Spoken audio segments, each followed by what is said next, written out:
zapalila žrtvu koja je bila prinesena Bogu.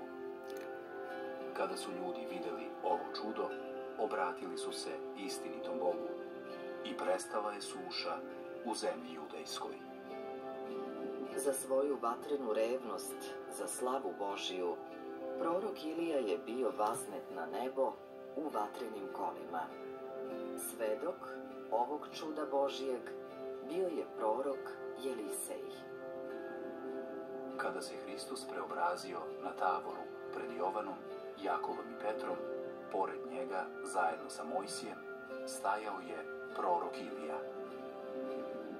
Kao što se celog života molio istinskom Bogu i borio protiv lažnih bogova, tako će Ilija ponovo doći pre drugog Hristovog dolaska i suprotstaviti se Antihristu i postradati.